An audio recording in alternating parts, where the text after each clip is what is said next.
السلام علیکم ورحمۃ اللہ وبرکاتہ۔ جی شاہین بہن،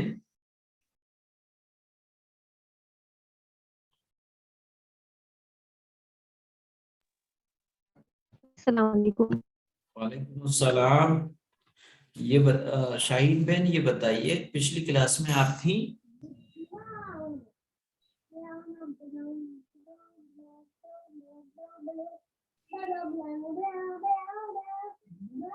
آفرین آپ بتائیں۔ السلام علیکم وعلیکم السلام، کلاس میں تھی پچھلی مرتبہ؟ صاحب، کچھ دنوں سے وہ ایگزام کی وجہ سے اور پھر گھر پہ شادی تھی، اس کی وجہ سے نہ کلاس نہیں کر پا رہی تھی۔ اب اس کی ریکارڈنگ دیکھ کر سارا لکھوں گی، نوٹس وغیرہ بھی نہیں لکھ پائی مفتی صاحب کافی دنوں سے۔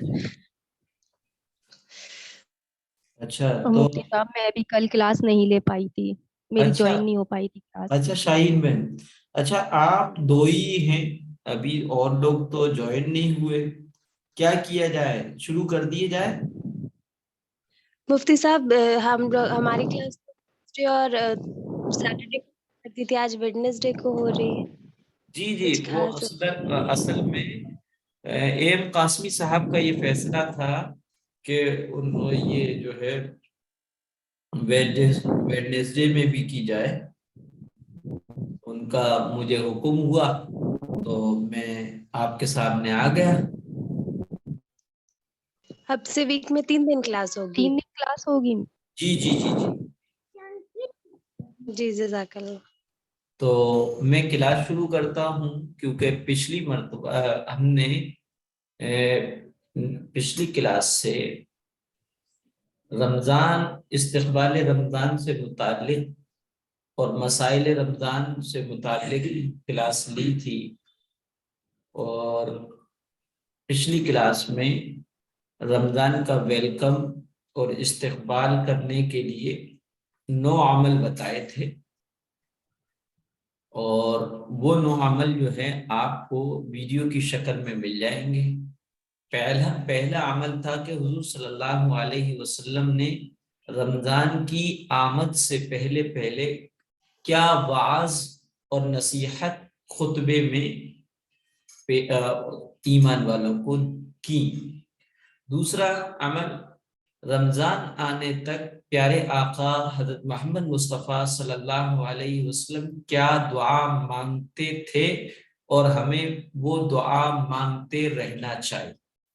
تیسرا عمل تھا کہ روزے کے مسائل سیکھنا، کیونکہ جو چیز فرض ہوتی ہے اس کے متعلق جانکاری حاصل کرنا بھی فرض ہوتی ہے۔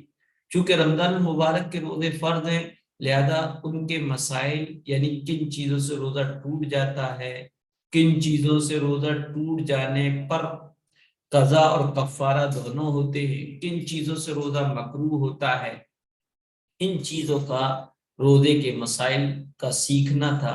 چوتھا عمل تھا کہ رمضان کے مہینے کی فضیلت خود کسی کتاب میں پڑھی جائے یا پھر جو ہے گھر والوں کو پڑھ کر سنائی جائے۔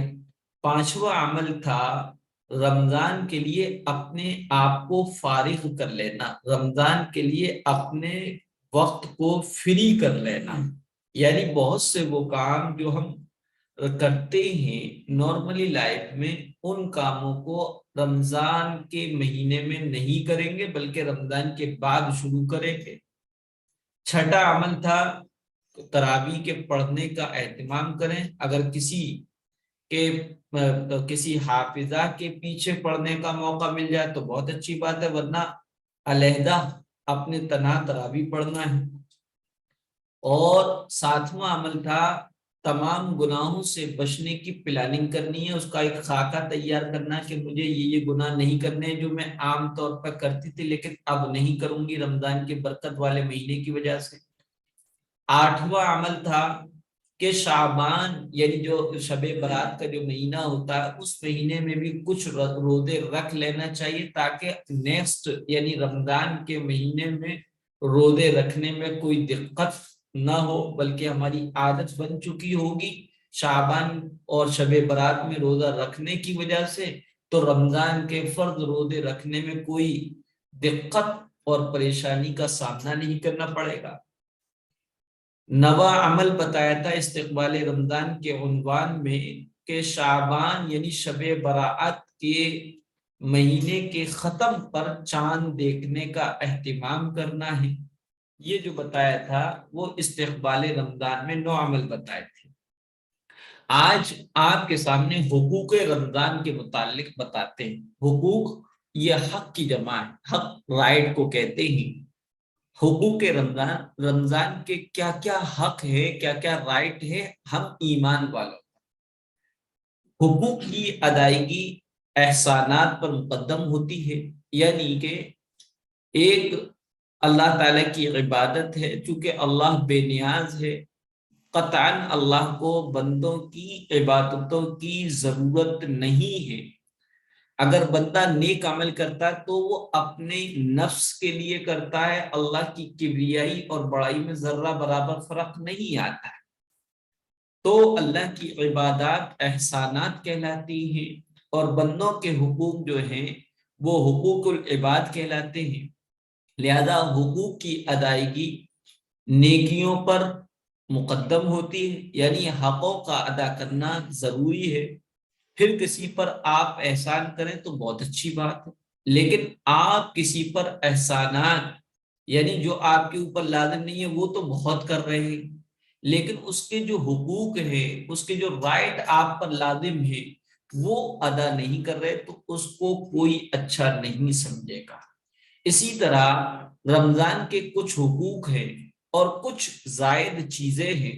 یہاں بھی آپ کو آج کی کلاس میں رمضان کے حقوق کی ادائیگی جو ضروری ہے اس کے بارے میں بتایا جائے گا، اور اس کے ساتھ زائد چیزیں بھی ہیں جو آپ کو کر لینی ہے تو بہت اچھی بات ہے، لیکن زائد چیزیں جو آپ کے ذمے میں ضروری نہیں ہے، کمپلسری نہیں ہے، تو ان کا تو بہت اہتمام کرنا، اور رمضان کے جو لازمی حقوق ہیں ان کو ادا نہ کرنا یہ بالکل درست نہیں ہے۔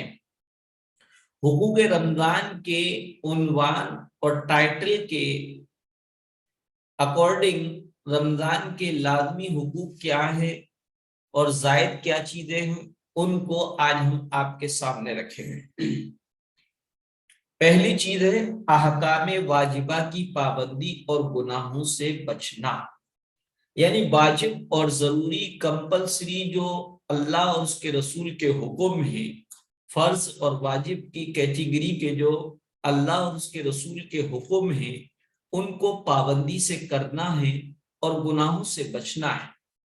رمضان مبارک کے چند حقوق ہیں، ان کا خلاصہ یہ ہے کہ تمام گناہوں کو چھوڑنا، چاہے وہ دن کے گناہ ہوں یا رات کے، عبادت کے متعلق ہوں یا عادت اور معاملات کے متعلق۔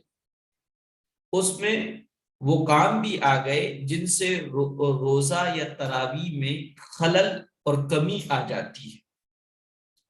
غرض یہ کہ رمضان مبارک کی اصل عبادت تو روزہ اور تراویح اور ان کی تنزیہ یعنی ان کو گناہوں سے بچانا ہے، اور کثرت تلاوت یعنی بہت زیادہ قرآن کریم کو پڑھنا، اعتکاف، شب بیداری یعنی رات میں جاگ کر تہجد کا پڑھنا، دعاؤں کا مانگنا، اس کے متعلقات ہیں۔ ان سب کی اصل، ان سب کا خلاصہ یہ ہے کہ احکام واجبہ کی پابندی اور برے کاموں سے رکنا اور بچنا، اس سے رمضان مبارک کی اہمیت کا اندازہ لگا سکتے ہیں۔ لہذا اس کی ایک ایسی مثال سمجھیے گا جیسے مہمان کے سامنے کھانے کے لیے جو چیزیں رکھی جاتی ہیں ان میں اصل چیز تو گوشت اور روٹی ہے، باقی مربع، اچار، چٹنی وغیرہ دسترخوان کی زینت ہیں اور غذا کو ہضم کرنے میں مددگار ہوتی ہیں، اور دوسرے کھانوں کے لیے